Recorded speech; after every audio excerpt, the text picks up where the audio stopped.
오늘 은혜 받으실 말씀은요, 신약성경 데살로니가 전서 5장 1절에서 10절까지 말씀입니다. 데살로니가 전서 5장 1절에서 10절까지 말씀 한 절씩 이렇게 교독하도록 하겠습니다.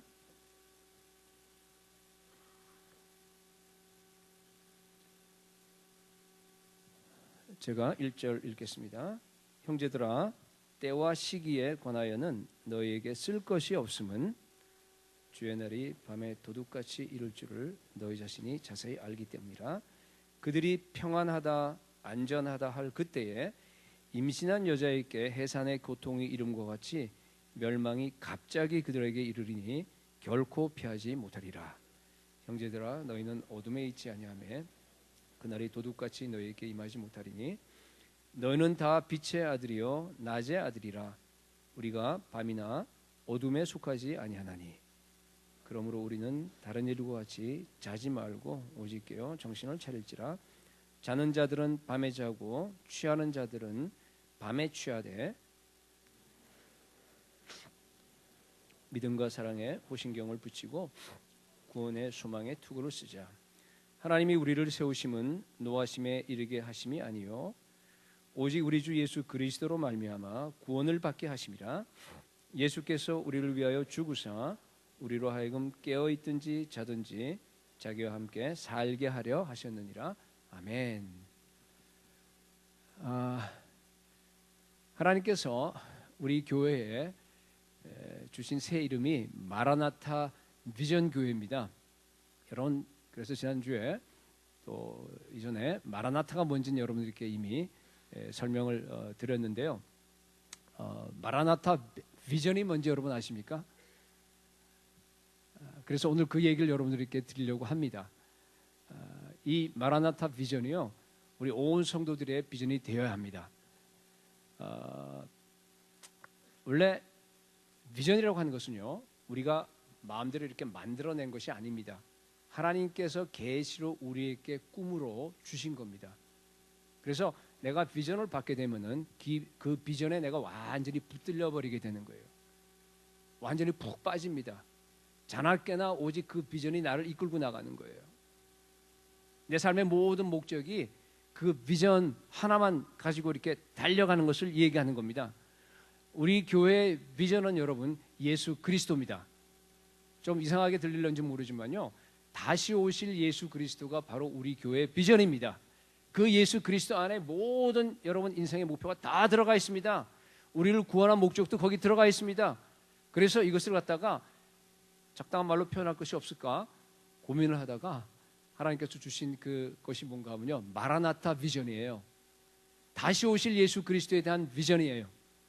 그래서 이 마라나타 비전이라고 하는 것은요, 다른 말로 하게 되면은 예수 그리스도께서 다시 이 땅에 재림할, 다시 오실 예수 그리스도를 향한 비전입니다. 이 비전에는 세 가지가 들어가 있습니다.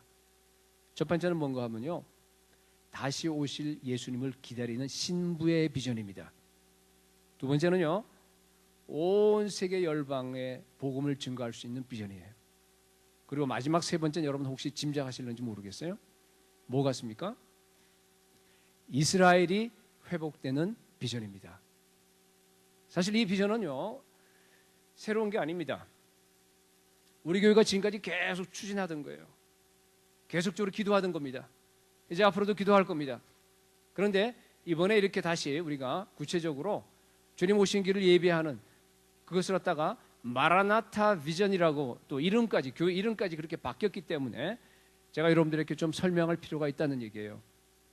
그래서 오늘은 그 세 가지 비전 중에서 첫 번째 비전을 얘기하겠습니다. 뭡니까? 우리 모든 성도들이 예수님을 기다리는 신부의 비전을 가져야 된다, 그런 뜻입니다. 그래서 오늘 본문을 통해서 두 가지로 나눠서 여러분들과 함께 이렇게 나눠보기를 원합니다. 첫 번째, 신부의 비전은요, 종말론적인 삶을 사는 비전입니다. 종말론적인 삶을 사는 비전입니다. 오늘 본문에 보게 되면은 데살로니가 그 교회는 주의 날, 재림의 날에 대해서 아주 비상한 관심을 가졌습니다. 1절에 보니까 아마 바울 사도에게 때와 시기에 대해서 질문을 굉장히 많이 했던 것 같아요. 그렇죠? 때와 시기, 예수님이 언제 재림하느냐, 굉장히 관심이 많았습니다. 여러분 왜 그랬다고 생각하세요? 왜냐하면요, 이때가 AD 51년이에요. 그러니까 초대교회 그 시절인데, 그 당시 성도들도 자기가 살아 있을 때에 예수님이 재림할 것으로 굳게 믿었기 때문이에요. 그러니까 굉장히 관심이 많은 겁니다. 예수님이요, 의도적으로 그러한 관심을, 그러한 기대를 갖도록 오해할 수 있는 여지를 그냥 남겨두신 것 같아요. 우리 요한복음 21장 보면은 부활하신 후에 예수님께서 제자들에게 나타나십니다. 베드로에게 네가 나를 사랑하느냐? 네가 나를 사랑하느냐? 세 번을 물으십니다. 그러고 나서 베드로가 어떤 죽음으로 하나님께 영광 돌릴 거를 갖다가 이렇게 암시하셨어요. 이렇게 순교할 것을 베드로에게 암시하셨습니다. 그때 베드로가 뭐라 그랬어요? 옆에 있는 요한이 있으니까 저 사람은 어떻게 돼요? 이렇게 물어봤어요. 그러니까 예수님께서 뭐라 그러셨어요? 야, 내가 그를 갖다가 올 때까지 그냥 머물러 두게 한다고 하더라도 That's none of your business. 너 상관할 거 아니야. 너는 나를 따라라 그랬어요. 근데요, 그 말을 오해할 수가 충분히 있습니다. 내가 올 때까지 그를, 요한을 갖다가 머물러 두게 할지라도, 그죠? 사람들 그 말을 듣고서 예수님께서 혹시 요한이 올 때까지, 죽기 전에, 그죠? 오시겠구나, 그렇게 착각할 수 얼마나 있었습니다. 사도행전 1장에서도 마찬가지예요. 승천하실 때 천사들이 제자들에게 뭐라 그러냐면요, 너희 가운데 하늘로 올라오신 예수는 하늘로 가심을 본 그대로 다시 오시리라 그랬습니다. 그죠? 그러니까 보고 있는데 올라가심을 본 그대로 다시 오시는 거예요. 얼마든지 이들이 죽기 전에 예수님께서 오시나 보다라고 착각할 수 있는, 그런 오해할 수 있는 소지가 있었는데도 불구하고 예수님은 해명하지 않고 그냥 내버려 두셨습니다. 왜 그렇습니까? 왜 그렇다고 생각하세요? 모든 성도들은 자기가 살아있을 동안에 예수님이 오신다라고 하는 그런 재림 신앙을 갖는 것이 건강한 기대이기 때문에 예수님께서 구태여 그냥 내버려 두셨습니다. 우리는 예수님과 정혼한 신부입니다. 그렇죠? 유대 관습 때문에 생명의 삶을 쌓아 얘기했지만은, 그렇죠? 아직 처녀지만은 그러나 우리는 신부예요. 주님께서 재림하실 때 우리가 공중의 들림을 받아서 휴거되어서 우리가 거기서 공중에서 혼인잔치를 열게 될 겁니다. 주님을 만나게 될 것입니다. 그래서 우리가 이 땅에서 살아있을 동안에 신부로서 가장 중요한 것은 뭔가 하면요, 이 땅에서 우리가 신부의 삶을 살아야 됩니다. 신부의 삶의 가장 중요한 것은 뭔가 하면요, 종말론적인 삶을 사는 겁니다. 종말론적. 예수님은 반드시 지금 내가 살아있을 때 오신다, 그렇게 믿으셔야 됩니다. 자, 여러 번 얘기했습니다. 그죠? 그 의미를 갖다가 반드시 그렇습니다. 왜냐하면요, 우리가 죽게 되면은 시간 세계를 떠나기 때문에. 그죠? 우리가 죽을 때 예수님이 오세요. 그건 너무나 당연한 얘기입니다. 다시 설명 안 드리겠습니다. 근데 문제는 뭔가 하면 그날이 내일일 수도 있어요. 내일일 수도 있습니다. 10년 뒤일 수도 있고, 우리가 살아있는 동안에 언제 죽을지 모르기 때문에. 여러분, 신부의 비전은 뭔가 하면요, 종말론적인 삶을 사는 겁니다. 그래서 본문에서 데살로니가 그 교회들에게 그런 때와 시기에 대해서 너무 관심이 많은데 지금 뭐라고 대답하냐 하면요, 너희에게 쓸 것이 없다 그래요. 무슨 뜻입니까? 묻지 말라는 얘기예요. 물을 필요도 없는 거라는 뜻입니다. 그런데 대해서 괜히 왜 관심 갖고 있어? 관심 끄라는 얘기입니다. 예수님도 심지어 마가복음 13장 32절에서 그날과 그때는 아무도 모르나니 하늘에 있는 천사들도 모르고 심지어 아들도 모른다 그랬어요. 아들도 모른대요. 물론 이제 예수님은 그때 당시에 이 땅에 계신 분이에요. 그죠? 근데 지금 하늘나라 가셨으니까 지금은 아세요. 그죠? 그러니까 그런 의미입니다. 그래서 예수님의 재림에 대해서는 여러분들 마지막 때가 워낙 유혹이 많고 또 속임이 많기 때문에 여러분들이 명확하게 정말로 여러분들이 가지고 있어야 됩니다. 예수님의 재림에 대해서는요, 특별한 제세가 필요한데요, 내가 살아있을 때 예수님이 반드시 오신다라고 여러분들이 믿으셔야 돼요. 그런데 그 때와 그날은요 아무도 모른다예요. 알 필요도 없고 그리고 알려고 하지도 말라는 얘기입니다. 워싱턴 DC에 무슨 저 비밀 그 탑 시크릿 취급하는 그런 얘기 아닙니까, 그죠? 예, 그렇습니다. 이번에 설교 준비하면서 그 임마누엘 미노스라고 하는 그 목사님 그걸 보면서 노르웨이에 계신 오슬로에 계신 목사님인데요, 굉장히 나이가 많아요. 30년 전에 그게 아마 1968년이라 그래요. 1968년 한 30몇 년 지났죠. 그때 목사님이 이제 60도 안 되고 그럴 때인데 어떤 그 여성도가 90살 난 여성도에 그러니까 이제 금방 죽으실 분이에요. 그분이 비전을 봤어요. 환상을 봤습니다. 그래서 그 환상을 갖다가 이렇게 써서 이렇게 그 목사님에게 줬어요. 근데 뭐 그러니까 이제 펜테코스탈 쪽 교회이기 때문에 뭐 환상 본 사람 얼마나 많겠어요. 그러니까 요새도 많고 별로 그냥 신경 안 쓰고 그냥 집어넣어 버린 거예요. 그걸 갖다가. 그런데 30년 동안에 이 사람이 얘기한 모든 것 조목조목이 너무 확실하게 다 맞아 들어간 거예요. 여러분 30년 전이면 제가 생각해 보니까 제 고3이었어요. 근데 제가 그걸 이렇게 보고요. 그때 당시에 왜냐하면 30년 전에 그 말을 한다는 얘기는 그게 있을 수가 없는 얘기예요. 상상도 못하는 거예요. 야, 세상이 정말 엄청나게 타락했구나, 엄청나게 바뀌었구나 하는 것 같다. 제가 그걸 보고요, 너무 아주 실감을 했습니다. 근데 거기 보면은 하나 이루어지지 않은 것이 뭔가 하면은 3차 대전이에요. 3차 세계대전이 발발해서 아주 단시간 내에 끝난대요. 그러면서 그런 그 핵전쟁이 일어나서 선진국은 다 그것 때문에 공기, 물, 토양 다 오염돼 버려요. 그러니까 무슨 뭐 경쟁할 수도 없어요. 그러니까 겨우 살아남은 그 사람들이, 선진국에 있는 사람들이 환상을 본 거예요. 이 사람이 어떻게 되냐면은 후진국으로 도망가려고 그냥 막 무전히 애를 쓰는데 후진국에서 안 받아줘요. 네. 과거에는 이게 오는 거 안 받았는데 이제 거꾸로 됐다는 얘기예요. 지금 이제 그런 환상을 막 본 거예요. 뭐 그건 뭐 이렇게 중요치 않고, 요지는 뭔가 하면은 자기는 이제 금방 죽을 건데 90살이 됐으니까, 근데 목사님은 살아있을 동안에 그것을 경험하게 될 것입니다. 그러고 준 거예요, 이걸 갖다가. 그래서 목사님이 이제 제가 웹사이트에 들어가 봤는데, 물론 이제 그 노르웨이 언어니까 뭐 못 알아듣지만은 영어로 이제 된 부분들이 좀 있고 그래서 보니까요, 뭐 거짓말할 분 같지 않아요. 보니까 아직도 좀 사역하신 분인데, 지금 이제 그분 목사님이 미노스 목사님이 89세예요. 근데 목사님이 살아있는 동안에 그런 일이 일어난다라고 준 거예요. 그렇죠? 그러니까 만약에 100세까지, 뭐 노르웨이는 그 100세 많으니까 100세까지 사신다 그러면 몇 년 남았어요? 11년밖에 안 남은 거예요. 마치 무두셀라 같은 그런 생각이 들었어요. 그가 임하면, 그가 죽으면 뭐예요? 심판이 임한다, 뭐 그런 거 있잖아요, 그죠? 이런 예언을 들으면은요, 사람들의 마음이 동요가 됩니다. 때와 시기에 대해서 관심을 갖습니다. 5년 뒤일까? 10년 뒤일까? 뭐. 그러니까 이 말을 듣고 나서 어떤 사람이요, 이런 말을 해요. 아니 10년 뒤라 그러면요, 우리 성교지 나가자고. 그것도 후진국으로. 여러분, 인간이 그렇게 간사합니다. 100년 남으면요, 성교지 안 나가요. 근데 10년 남으면 나가고 싶은 마음이 생긴다는 얘기예요. 그래서 안 알려주는 거예요. 성경에 알려주지 않으면 여러분 알려고 하지 마시기 바랍니다. 5년 뒤가 됐지, 뭐 10년 뒤가 될지 100년 뒤가 될지요, 아무도 모릅니다. 근데 여러분, 그건 나하고 아무런 상관이 없어요. 아무 상관이 없습니다. 예수님이 오늘이라도 오실 줄로 믿고, 내가 오늘을 갖다가 정말 맨 마지막, 나의 마지막 날이라고 하는 그런 마음을 가지고서 매일매일 살아가야 됩니다. 그것이 바로 종말론적인 삶입니다. 그게 바로 신부의 삶입니다.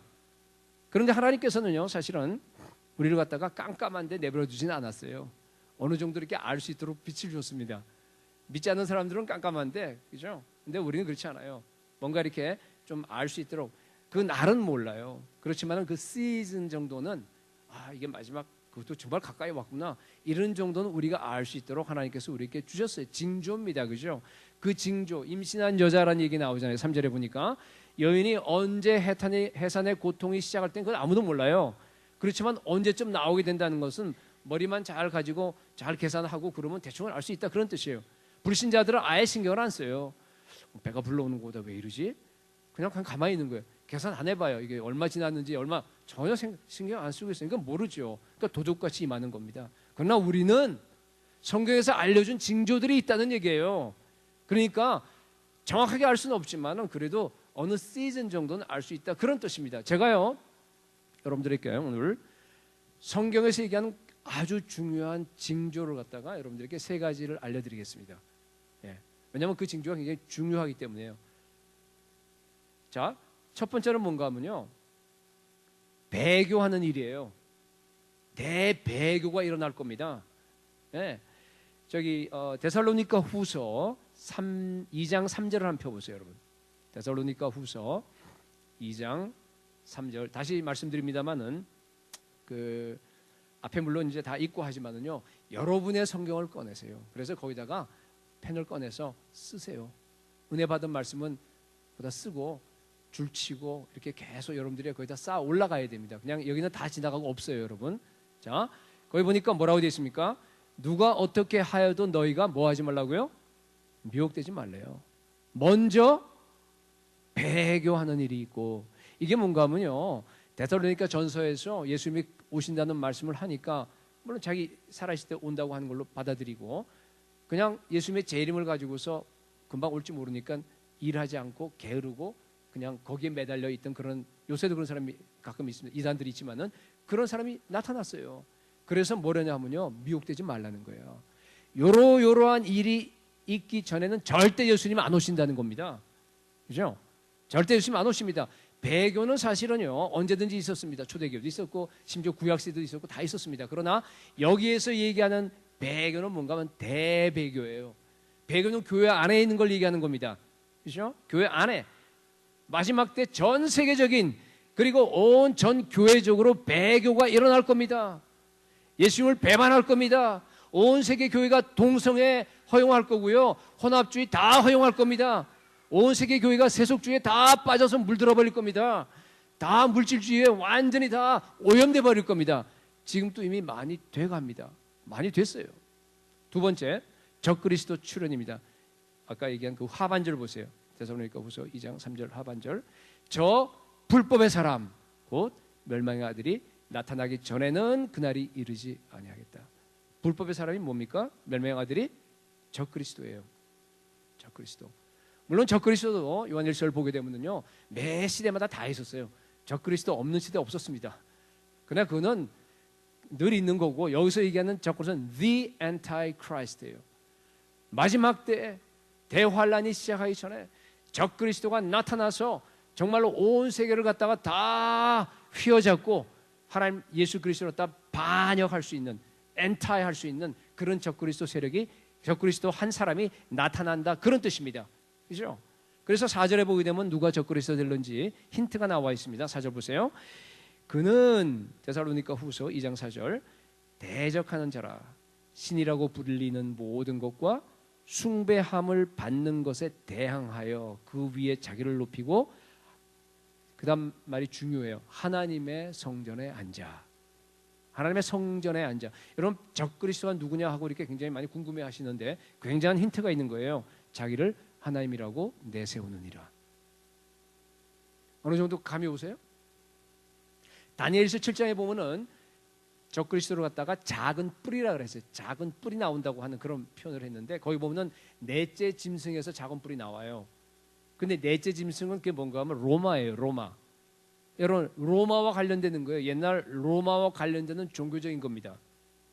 그래서 25절에 보니까 다니엘 7장 25절에 그가 장차 지극히 높으신 이를 말로 대적하며, 또 지극히 높으신 이에 하나님이 하나님의 성도를 괴롭게 할 것이며 핍박할 겁니다. 그가 또 때와 법을 고치고자 할 것이며, 성경에 나와 있는 때와 법을 고친대요. 성도들은 그의 손에 붙임바되어 한 때와 두 때와 반 때를 지나리라. 후 3년 반을 얘기하는 겁니다. 처음에는 평화의 사도로 나와서 온 세상 막 워낙 시끄러우니까 평화를 갖다 이룹니다. 어떤 사람이. 그랬다가 나중에 가서 변질을 하는 거예요. 그래서 예수님을 갖다가 반역하고 교회를 핍박하고 그런 식으로 성전에 앉아서 자기를 갖다가 하나님이라고 주장하는 사람이 바로 the antichrist예요. 누가 될런지 조금은 짐작이 돼요. 그죠? 종교 통합 운동이 이미 일어나고 그걸 이끌고 나가고 있습니다. 세 번째, 이제 이거 여러분이 잘 아시는 겁니다. 세계 모든 민족에게 복음이 증거됩니다. 모든 족속들이 예수 그리스도 복음을 들어요. 근데 어느 정도 증거될까? 모든 사람이 받아들이는 걸 얘기하는 건 아닙니다. 증거만 되면 돼요. 안 받아들이면 그만입니다. 그렇죠? 그러니까 뭐 반드시 2% 미전도 종족의 기준이 돼야 된다 뭐 이런 건 없습니다. 그건 우리가 정한 거예요. 0.1%일 수도 있습니다. 그것이 몰라요. 그건 우리가. 그 다음에 동시에 온 열방 안에는 이스라엘이 포함되어 있어요. 이스라엘에 있는 지금은 예수 그리스도를 메시아로 받아들이지 않지만은 조금 있으면은 이스라엘이요 온 거국적으로 예수 그리스도를 이제 받아들일 겁니다. 찬송하리로다 주의 이름으로 오시느니요 바룩하바 바셈 아도나이 하면서 다 받아들일 겁니다. 그날이 오면 그럼 예수님이 오십니다. 물론 이외에도 많이 있어요. 대환란도 일어나고 천재지변도 일어나고 지진, 전쟁, 뭐 엘리야도 나타나고 많이 있는데 그거는 신학적인 견지에 따라서 조금씩 달라질 거기 때문에 그건 뭐 나중에 여러분들이 공부하시기로 하고요. 생략합니다. 제가 여기서 한 가지만 여러분들께 짚고 넘어갈 게 있습니다. 뭔가 하면은 환란 전에 교회가 휴거될 거라고 하는 것은 성경적이 아닙니다. 아마 미국 저는 한번 얘기했지만은 미국의 대부분 성도들이 그렇게 믿고 있습니다. 요새 신부 운동을 하는 교회들이 많이 있는데 마찬가지입니다. 이들이 자주 쓰는 것이 신부의 영성, 신부 교회, 휴거 교회 뭐 이런 말을 많이 씁니다. 근데 사실 가만히 다 보면은요 이게 다 휴거와 연결이 돼 있어요. 그런데 문제는 뭔가 하면 이 휴거가 전부 다 환란 전 휴거예요. 대환란이 시작하기 전에 내가 신부로서 정말 잘 예비되고 기도하고 내가 잘 단장하고 거룩하게 하나님의 그 신부로서 잘 있다 그러면은 들림 받는다는 얘기예요. 내가 그 대환란에 들어가지 않는다 그런 뜻입니다. 그렇기 때문에 열심히 기도하고 열심히 자기의 그 신부의 자격을 갖다 갖출 수 있도록 노력하라는 얘기예요. 어떤 교회들은 자기네 교회는 휴거 교회래요. 자기 교회는 신부 교회라 그러면서 우리 교인들은 다 휴거 받는다. 절대 대환란 받지 않는다. 이런 식으로 설교하는 걸 저도 많이 들어봤습니다. 그래서 그런 신부 운동들을 일으키는데 여러분 성경적으로 건전하지 못한 부분이 굉장히 많습니다. 왜 그러냐면요. 뭐 여러 가지 문제가 있겠지만은 크게 문제되는 거 하나 중에 하나가요. 제가 보기에는 그게 휴거 집착증이에요. 모든 게 다 여러분 휴거에 초점이 맞춰 있어요. 성경의 진리는 하나하나 다 떨어져 있는 진리가 아니라 거기에 대한 적절한 밸런스가 있어요. 강조할 것, 더 중요한 것, 아닌 것 모든 것들이 입체적으로 되어 있다고 여러분들에게 여러 번 말씀드렸는데 하나하나 진리는 다 맞는다고 하더라도 하나만 집중적으로 강조해서 그걸 거기다 다 쌓아올리게 되면요 여러분 미스리딩합니다. 잘못될 수 있습니다. 바로 그런 경우예요. 예. 마치 이런 느낌이 들어요. 그 신부운동 하신 분들을 보면은 뭐 그런 건 아니, 다는 그런 건 아니지만은 남들은 몰라도 나는 열심히 기도하고 나는 열심히 준비를 해서 주님 오시면 난 들림 받겠다. 그런 얘기. 그건 나쁜 거 아니에요. 대환란을 난 피해야 되겠다. 그렇죠? 근데 문제는 뭔가 하면 그 안에 그 동기가 문제예요. 동기가 일종의 두려움이 거기 들어가 있어요. 그러니까 제가 보니까 두려움, 소망, 예수님을 향한 소망, 그리고 예수님을 향한 기대와 그 모든 게요 다 이렇게 조금씩 이렇게 섞여 있는 것 같은 그런 느낌을 받았습니다. 바로 지금 이 땅에서 예수님께서 우리에게 주어진 그 엄청난 사명이 있습니다. 우리가 거기에 대해서는 별로 신경을 안 쓰는 것 같아요. 우리 나서 모든 족속으로 전도하고 나아가서 우리가 선교하고 교회가 부흥이 일어나야 되고 영혼 구원이 일어나야 되고 거기에 대해서는 비중이 굉장히 적어요. 아닌 건 전혀 하지 않는 건 아니지만은 그러면서 모든 걸 갖다가 다 좀 미안한 얘기입니다. 앉아서 기도하면서 삼층천 얘기하고 도 닦고 앉아 있어요. 여러분 그거 건전하지 않습니다. 여러분 제가 기도를 가장 강조하는 목사 아닙니까? 여러분 오해하지 마세요. 무슨 말인지 알아듣겠습니까? 네. 기도를 제가 무시하는 거 절대 아닙니다. 더 열심히 기도하셔야 됩니다. 동기가 잘못됐다는 얘기입니다. 여러분 환란 전 휴거는 성경에 없습니다. 그것은 잘못된 세대주의 신학의 영향이에요. 세대주의 신학을 여기서 얘기할 수는 없지만은 세대를 갖다가 정확하게 칼같이 구분하고 이스라엘과 교회를 갖다가 너무 구분시켜 버리기 때문에 그 안경을 쓰고 보면 그렇게 보입니다. 그러나 그 안경을 벗어버리고 정말로 객관적으로 성경을 들여다보면요 그런 말 한 군데도 없습니다. 오히려 반대예요. 여러분 성도들은 반드시 이 땅에서 고난을 받게 돼 있어요. 대환란도 그런 고난의 연장입니다. 거대한 환란이 이스라엘만 받는 거 아닙니다. 우리도 대환란을 통과할 겁니다. 여러분 생각해 보세요. 제가 왜 이 이야기를 설교 시간에 여러분들에게 이렇게 어느 한 부분의 운동에 대해서 이렇게 부정적으로 얘기한 줄 아세요? 나는 환난 전에 반드시 휴거된다라고 철석까지 믿고 있다가 교회 전체적으로 그러다가 만약에 정말로 대환란이 왔다 그러면 어떡하겠어요? 아니네. 뭐 실망과 두려움과 뭐 이거야 뭐 괜찮아요. 그냥 넘어가면 되니까. 문제가 뭔지 아세요? 가장 큰 문제가 뭐라고 생각하세요, 여러분? 대환란은요, 대환란이에요. 대환란은 이거 엄청난 환란입니다, 여러분. 계시록 보세요. 대환란은 여러분 준비하셔야 돼요. 준비하지 않고 그냥 지나갈 수 없는 환란입니다. 준비 하나도 안 하고 들림받을 것만 준비하다가 만약에 그러한 꽝 하면서 그런 일이 벌어졌다 그러면요, 온 교회가 문제가 심각해져요. 대환란 때는 여러분 배교하지 아니하고 여러분들이 정말로 신앙을 지키고 하나님께 나아가서 똑바른 신앙 생활로 해서 내가 승리하려고 그러면 어떻게 하면 되냐면 순교하셔야 돼요. 순교하셔야 됩니다, 여러분. 대환란 기간에서 순교하지 않고 버틸 수 있는 사람들은 별로 없습니다. 물론 하나님께서 특별한 기간을 마련해 주셔서 그걸 다 받지 아니하고 쉘터가 있어요. 은신처가 있습니다. 그러나 다는 아닙니다. 겪으셔야 돼요. 대환란을 갖다가 끝까지 다 겪어야 될지 아니면 중간에 그건 잘 모르겠습니다. 그러나 분명한 것은 환란 전에 휴거한다는 것은 그것은 비성경적입니다. 여러분, 지금 교회는 제가 오늘 신부의 비전을 여러분께 말씀드리는 겁니다. 여러분이 정말로 신부의 비전에 붙잡혀 있다고 한다 그러면요, 앞으로 오게 될 정말 어려운 그 시기를 준비하시기 바랍니다. 대환란의 시기를 여러분 준비하셔야 됩니다. 이 비전은요, 정말 온 열방에 그리고 이스라엘에 선교하는 그런 비전과 맞물려 있습니다. 바울이 얘기했듯이 정결한 신부로서 우리가 예수 그리스도를 향한 그 순전함, 진실함과 깨끗함에서 떠나서 우리가 부패하면 안 됩니다. 지켜야 됩니다. 정말로. 근데 그대로 이쁘게 앉아서 단장하면서 지키고만 앉아있으면 안 됩니다. 군화 신고 무장하고 나가야 됩니다. 열방으로 나가야 돼요. 나아가서 마지막 때 주님께서 원하시는 모든 종족에게 복음 전하는 그 우리가 군사로서 용사로서 우리가 세워져야 합니다. 우리 교회는 정말로 그걸 하기 위해서 기도하면서 정말 특공대 훈련을 받는 교회가 될 수 있기를 소원합니다. 예. 두 번째입니다.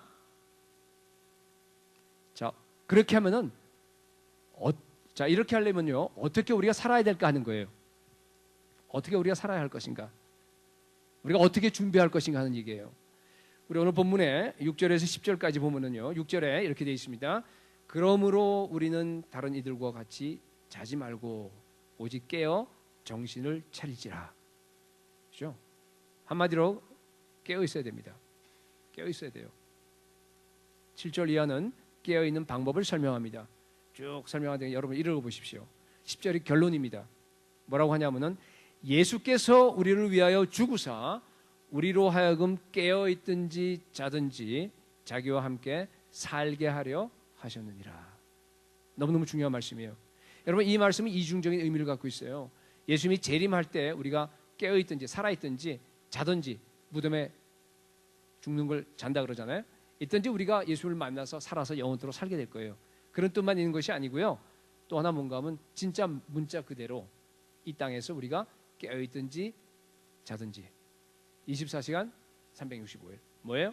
예수 그리스도와 함께 사는 것이 바로 진정한 그리스도인의 삶이라는 얘기예요. 신부의 비전을 가지고 있는 사람들이 그렇게 이 땅에서 주님과 함께 살아라, 그런 뜻입니다. 여러분, 신부의 비전은 이 땅에서 여러분들이요, 깨든지 자든지 예수 그리스도와 함께 사는 것입니다. 지금 여기서 제가 늘 강조하는 것이, 여러분 이제 아마 귀에 못이 박혔는지 모르겠는데, 영원은 이미 시작되었다. 그죠?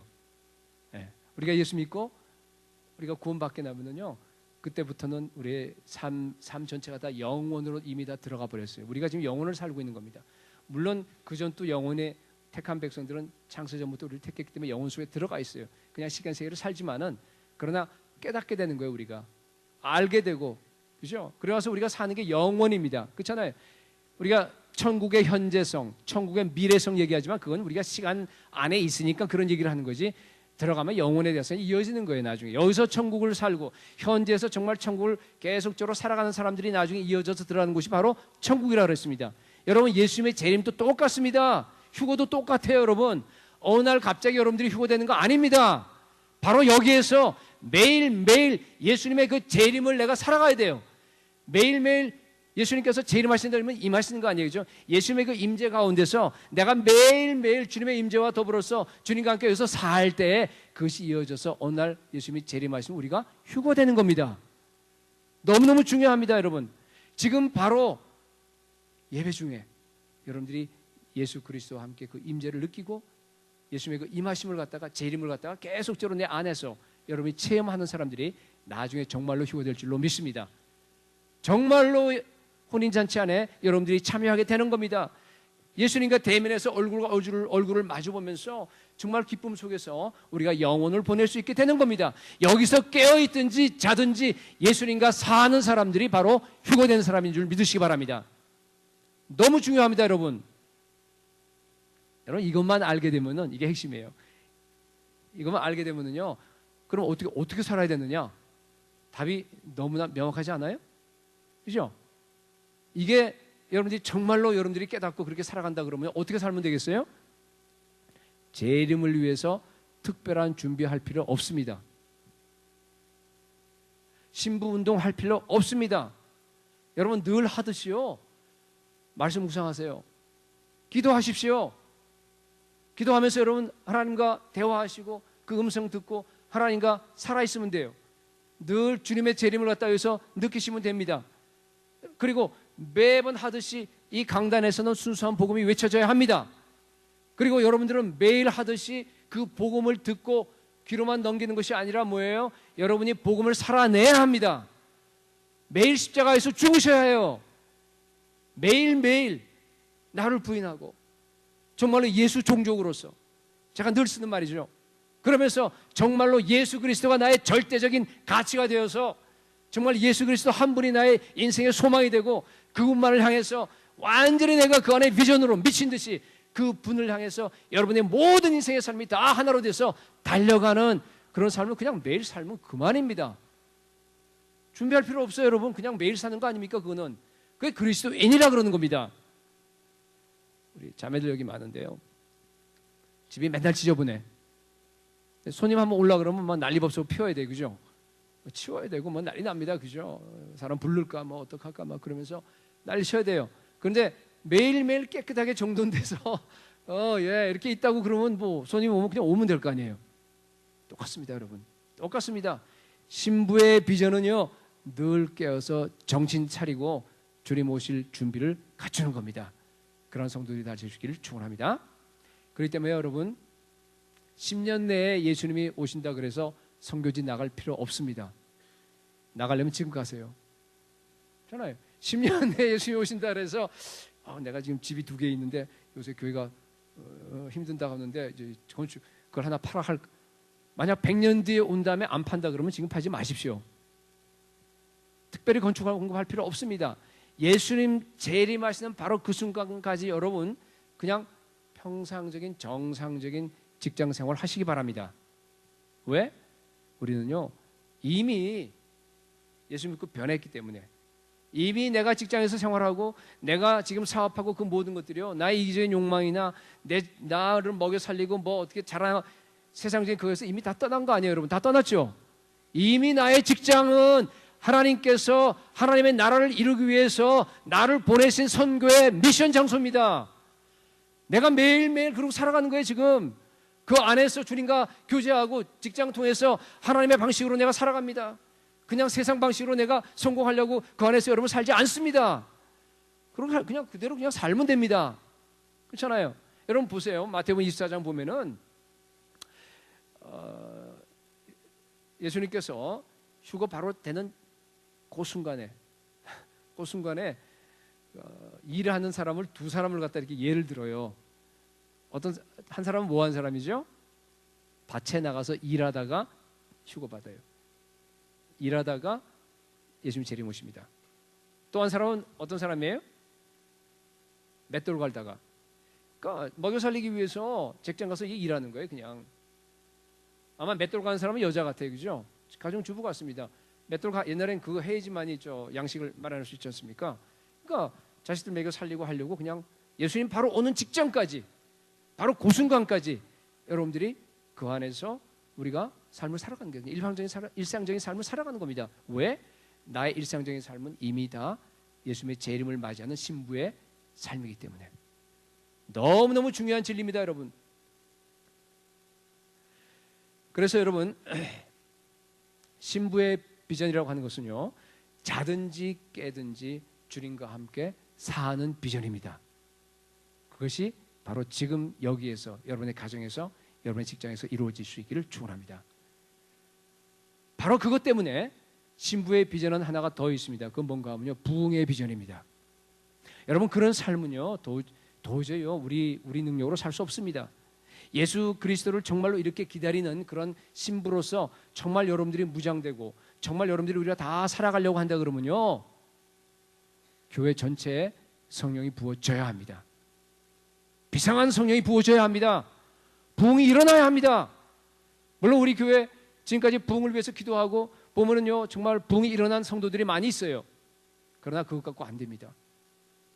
우리 교회 전체가 다, 여기 앉아있는 모든 성도들이 한 사람의 예도 없이 정말 성령 충만하셔야 됩니다. 정말 성령 세례 받으셔야 됩니다. 여러분, 그러지 않고서는요, 말세에 여러분들이 이 대환란과 이 대배교와 그리고 정말 이러한 그 신부의 삶을 여러분들이 절대로 살 수가 없습니다. 우리 힘으로 안 됩니다. 그래서 여러분, 제가 남은 시간 동안에는 이 부흥에 대해서 잠시 좀 정리해 드리겠습니다. 그 중에서 많이 그 전에 얘기했지만은 오늘은 뭔가 하면은 잘못된 부흥에 대해서 아직도 보면은요, 잘못된 생각을 가진 분들이 좀 있는 것 같아서 제가 그 부분만 여러분들에게 정리를 해주겠습니다. 부흥이 뭡니까? 부흥은 성령 하나님께서 나를 찾아오시는 거예요. 찾아와서 그 임재를 갖다 드러내시는 거예요. 그렇죠? 하나님은 모든 곳에 다 계세요. 우리 안에도 계세요. 그렇지만 특별하게 성령 하나님께서 우리를 갖다가 방문하실 때가 있습니다. 강하게 그 임재가 나타나게 되죠. 현상으로 나타납니다. 사도행전 2장에는 바람 소리처럼 막 불꽃이 그냥 막 사람들에게 임하는 것이 눈으로 보였습니다. 사도행전 4장에는 보니까 모여서 기도하는데요, 어떤 현상이 나타나냐 하면은 흔들렸어요. 모인 곳이 흔들렸습니다. 그리고 사도행전 19장에 에베소에서 부흥이 일어날 때는 그 안에서 성령이 임할 때마다 방언과 예언이 터져나갔습니다. 물론 여러분이 사도행전만을 보더라도요, 항상 방언과 예언이 터진 거 아니에요. 항상 흔들린 거 아닙니다. 그러니까 그때만 보더라도 이게 다 양상이 다릅니다.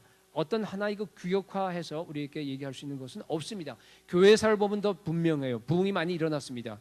2000년 동안에. 그런데 부흥이 일어난 그 양상이 다 달라요. 현상들은 달랐습니다. 그런데 공통적인 거, 그 안에 성령께서 물론 하셨기 때문에 성령께서 정말 임재하시고 성령께서 그러한 일들 현상을 갖다가 여러 다양한 쪽으로 다 하셨는데 공통되는 것이 있습니다. 그게 뭔 줄 아세요? 여러 가지가 있지만은 성령께서 우리 가운데서 구원의 역사를 일으킬 겁니다. 죄에 대해서 아주 강한 그런 각성이 일어납니다. 대각성 운동이 일어났어요. 모든 사람들이 다 회개합니다. 다 회개해요. 막 통회합니다. 눈물 흘리면서. 성령께서 그냥 우리 마음을 찔리기 때문에 하나님의 은혜가 막 부어지는 거예요. 막 폭풍수같이 우리 속에 막 넘치는 하나님의 은혜가 다 부어집니다. 그래서 모든 성도들의 마음속에요, 예수 그리스도를 사랑하는 그 열정으로 가득 찹니다. 막 예수님의 사랑이 막 내 안에서 막 솟아나는 겁니다. 너무 주님을 위해서 막 사랑하고 주님을 위해서 섬기며 희생하고 봉사하려고 하는 그런 막 뜨거움이 분출이 되는 겁니다. 그래서요, 복음이 온 세상까지, 주위까지, 주변까지 다 이렇게 전달이 됩니다. 확산됩니다. 새로 믿고 주님께 회심하는 그러한 성도들이요, 막 우후석순처럼 막 일어나게 되는 겁니다. 그래서 죽었던 교회가 살아납니다. 죽어가던 심령들이 다 회생이 됩니다. 성령으로 충만하게 됩니다. 그게 바로 진짜 부흥입니다. 제가 이 말을 한 이유는요, 여러분 그런 부흥 사모하세요? 사모하세요? 아멘. 예, 정말 이제 머지않아서 정말 우리 많이 기도하고 있어요. 그런데 아직은 제가 보니까요, 기도하는 사람들의 그 숫자가 좀 적어요. 여러분, 오늘 2부 예배에 나와 있는 우리 모두들요, 주님 우리에게 부흥을 주십시오. 정말 부흥이 아니면 주님 도저히 내가 신부의 삶을 살 수 없습니다. 정말 주님, 여러분 오늘 또 끝나고 이제 기도하면서 여러분 다 부흥을 경험하시기 바랍니다. 오케이? 예. 제가 이 말을 하는 이유는 뭔가 하면은 많은 성도들이 부흥에 대해서 잘못된 생각을 가진 분이 있어요. 부흥하면은 어떤 눈에 보이는 기적을 생각해요. 그렇죠? 성경의 어떤 그 방언, 예언, 특별히 그 신유, 병 고치는 기적이 일어나야지만이 부흥이 일어났다라고 생각하는 사람들이 참 보면 의외로 많아요. 그건요, 여러분, 일부 은사주의 교회들에게 한정된 주장이에요. 예. 올바르지 않습니다. 오늘날 신부 운동하는 사람들이 다 그런 경향인데 잘못된 겁니다. 그럴 수도 있고 안 그럴 수도 있습니다. 그런 기적만이 일어나야지만이 부흥이라고 생각하기 때문에 자꾸 부흥을 갖다 인위적으로 만들어내려고 그래요. 보면은 그런 경향이 많아요. 여러분 전 많이 봤어요. 예. 그리고 그걸 알아요. 마귀가 알아요. 그래서 어떻게 하는 줄 알아요? 페이크, 가짜 모조품 그런 부흥을 줍니다. 모조품 은사를 줍니다. 제가 여러 번 말씀드렸지만은 그런 은사만 추구하니까 주는 거예요. 그래서 보세요, 여러분. 그 전에 일어났던 그런 잘못된 부흥들을 갖다가 위험합니다. 제가 좋아하는 그 설교자 중에서 대부흥가였는데요, 조지 위필드, 우리 웨슬레와 같은 그 동시대에 살았던 분인데 저는 웨슬레보다 이 위필드를 더 중요합니다. 1700년대였는데 엄청난 부흥을 일으켰어요. 엄청난 많은 무리들이 계속해서 설교를 듣고 회심하고 예수를 만나고 이제 그런 일이 일어났는데 그때 당시에요, Federal Lane Society라고 하는 그런 이 모라비안 그 기도 운동 그 그룹이 있었어요. 근데 그 그룹이 이 목사님을 위해서 늘 기도하고 그랬습니다. 근데 하루는 이런 편지를 보내왔어요, 목사님한테. 목사님, 우리가 목사님 설교를 위해서 늘 기도하고 하는데 아직까지도 목사님의 그 사역 가운데서는 하나님의 능력이 나타나고 부흥이 일어나지 않은 것 같아서 우리가 상당히 안타깝습니다. 더 열심히 기도하면서 그런 부흥이 일어날 수 있도록 우리가 하겠습니다. 아니, 굉장히 좋은 의미로 그래서 편지를 보냈습니다. 무슨 의미예요? 아직 기적이 안 일어난 거예요 지금. 그렇기 때문에 그거는 수많은 영혼들이 지금 회심되고 하더라도 아직은 부흥이 아니라고 이 사람들이 생각해요. 모라비안 쪽에 뭐 그런 성격이 있으니까. 이때 위필드 목사님이 아주 겸손하게 답장을 썼습니다. 뭐 정확한 거 아니지만은 그냥 이런 내용이에요. 지금 눈에 보이는 그런 기적, 병이 치유되고 막 하는 그런 기적보다 더 큰 기적이 일어나고 있는데 매일 하나님의 말씀의 능력이 선포될 때 영적인 소경의 눈이 열리고 영적으로 문둥병 든 것 같은 사람들의 죄가 다 깨끗하게 씻어지고 영적으로 죽어있는 영혼들이 다 살아나서 예수 그리스도 성령의 능력에 의해서 예수를 믿고 예수님께 나아가고 그들의 영혼이 치유되고 있는데 사실은 당신네들이 얘기하는 그런 그 기적이라고 하는 것은 이러한 진정한 부흥을 일으키기 위한 하나의 인트로덕션으로 하나의 그러한 도입하는 것으로 하나님께 주신 건데 왜 내가 지금 이런 엄청난 부흥을 경험하고 있는데 그것을 갖다가 하나님께 구해야 됩니까? 그렇게 답장했어요. 여러분 정확한 성경적인 답장입니다. 여러분 성경에 기록된 모든 기적들은요 사람들로 하여금 예수님을 믿도록 하기 위해서 일어난 겁니다. 예언과 방언과 뭐 신유와 다 마찬가지예요. 물론 이제 좀 예언 같은 경우는 좀 다르긴 하지만은 그래도 뭐 일반적으로 봤을 때 다 그렇습니다. 그렇죠? 그러니까 북인도에서 우린 갈 때마다 기적이 많이 일어나지 않습니까? 이번에도 굉장히 많이 일어났어요. 그렇죠? 중동에도 마찬가지예요. 무슬림들한테도. 그 사람들은 일어나야지만이 믿어요. 믿게 하기 위해서 주는 겁니다. 그렇죠? 그런데 그러한 기적이 일어나지 않더라도 더 큰 기적인 하나님의 말씀의 능력이 지금 여러분께 다 선포되면서 만약에 인도 사역자들 가운데 그런 말씀의 능력이 있는 사역자가 있다 그러면요 기적 사실 필요 없어요. 말씀의 능력으로 치유되면 훨씬 더 낫습니다. 그렇잖아요. 그게 안 되니까 지금 하나님께서 그런 기적을 주시는 거예요. 그래서 예수를 믿게 하는 겁니다. 택한 자를 불러 모으시는 하나의 방식입니다. 여러분 생각해 보세요. 기적을 내가 일으켜서 예를 들어서 뭐 암이 나왔어요. 근데 어차피 그 사람 죽어요. 병 나서 죽습니다.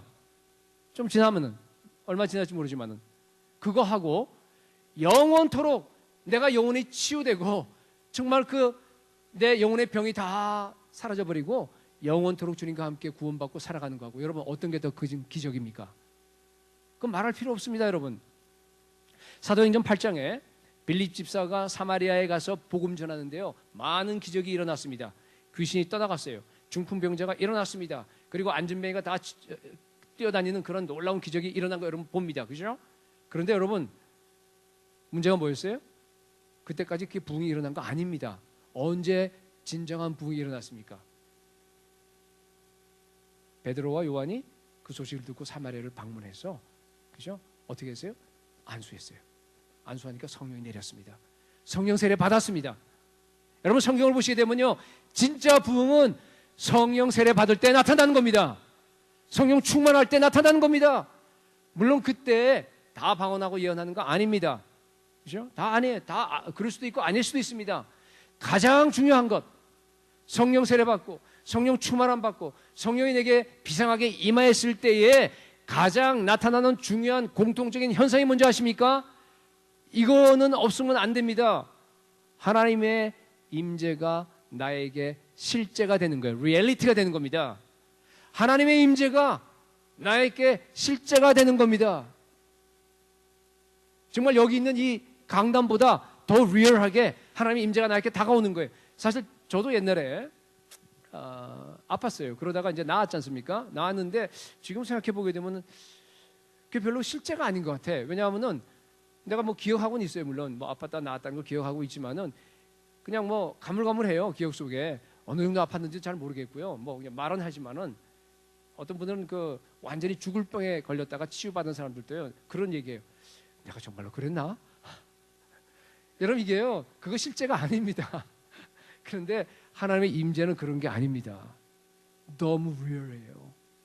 너무 실제입니다. 늘 나에게 다가오는 겁니다. 그죠? 그래서 여러분, 부흥이 일어난 정말 중요한 그 사인이 뭔가 하면요, 하나님의 임재를 내가 경험하는 겁니다. 깨어있든지 자든지 내가 예수님과 함께 사는 겁니다. 매일 말씀 읽고 기도하면서 내가 하나님과 대화하는 거예요. 하나님의 음성을 내가 들을 수 있습니다. 하나님의 은혜가 거대한 파도처럼 나에게 밀려와서 나를 뒤덮어요. 하나님이 너무 크고 하나님의 그 위대하심이 너무 엄청나요. 그게 내 안에 들어오는 겁니다. 어떻게 그 초월적인 하나님이 내 안에 내재할 수 있어요? 근데 그게 가능해요.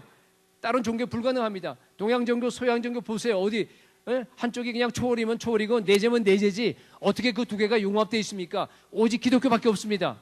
그 거대한 하나님의 그 위대하심이 내 안에 들어오는 거예요. 내 안에 들어가서요, 나한테 충만하게 그 지혜와 능력과 권세와 그 모든 것들이 차고 넘치니까 세상에 있는 그 문제들, 여러분 우리가 얼마나 문제를 많이 당하고 살아갑니까? 힘들고 아프고 하는 그 모든 문제들이요, 처음에는 거대한 산처럼 보였다가 하나님의 그 임재가 나한테 거대하게 밀려와서 나를 갖다 감싸는 순간 그 모든 것들이요 줄어들어요. 점점 줄어들다 나중에는요 장난감 산처럼 보여버려요. 장난감 산. 그래서 어떻게 해요? 내 주머니에 넣어버리면 돼요. 세상에 어떤 문제라도, 어떤 고난이라도, 어떤 어려움이라도 여러분 우리를 갖다가 하나님의 사랑에서 끊을 수도 없고 우리를 갖다가 낙담시킬 수 없게 돼버리는 겁니다. 여러분, 그게 바로 하나님의 임재입니다. 여러분이 성령 충만하고 여러분의 부흥이 임하게 되면요, 그런 부흥, 그런 성령의 그 충만함이, 그런 하나님의 임재가 임할 줄로 믿으시기 바랍니다. 죄에 대해서도 아까 얘기했듯이 강한 책망이 옵니다. 날마다 회개해요. 여러분 큐티하면서 날마다 회개하셔야 돼요. 성령께서 회개할 때 나에게 날마다 기쁨을 주십니다. 죄를 이길 힘도 주십니다. 내가 날마다 승리할 수 있어요. 이 계명들은 무거운 게 아닙니다. 여러분, 지킬 수 있습니다. 율법적으로 지키는 것이 아니라 우리가 승리하면서 주님이 주신 능력으로 이 모든 예수 그리스도의 그 정말 대위임령까지 모든 계명 하나하나까지 우리가 다 순종할 수 있는 능력이 나한테 온다는 얘기입니다. 그래서 여러분들이 정말로 부흥한 사람들이 가는 곳에는요 세상이 바뀌게 돼 있어요. 여러분들이 가정에 가죠. 가정에서 정말 있지만은요 여러분 때문에 여러분의 자녀가 바뀝니다. 예. 여러분 때문에 믿지 않는 여러분의 남편이 바뀌어요. 여러분이 직장에 가서 일하죠. 그러면 그 직장에 가서 여러분들이 일하는 그것 때문에 주위에 있는 사람들이 택한 주의 백성들, 여러분들께 붙여준 그 주의 백성들이 구원받습니다. 여러분이 가서 선포하니까, 여러분이 충만하니까, 여러분들이 정말 선교지로 가면요, 선교지가 바뀝니다. 성령 세례 받고 성령 충만하게 되면요, 우리가 예수님처럼 닮아가게 되는 거예요. 예수님 인격도 닮아가지만은 예수님의 능력도 닮아가요. 예수님처럼 능력 있게 우리가 가서 그 일을 갖다가 다 감당할 줄로 믿습니다. 그때 놀라운 엄청난 역사가, 그리고 엄청난 변화가 일어나게 되는 겁니다. 그게 바로 성령의 가장 큰 초자연적인 역사입니다. 예수 그리스도를 기다리는 신부의 비전은 부흥의 비전입니다. 정말 정결한 신부로 예수님을 기다리면서 정말 흠도 없이 점도 없이 정말 순전하게 그리고 깨끗하게 진실함으로 우리가 주님을 사모하시기 바랍니다. 그리고 여러분, 주님과 동행하시면서 기도하시면서 정말 우리 교회에 그런 신부의 비전은 부흥의 비전이기 때문에 부흥이 일어나서 나뿐만 아니라 온 성도들이 다 함께 주님을 향해서, 열방을 향해서, 주의 영광을 향해서 우리가 달려갈 수 있는 교회가 될 수 있기를 예수 그리스도의 이름으로 축복합니다.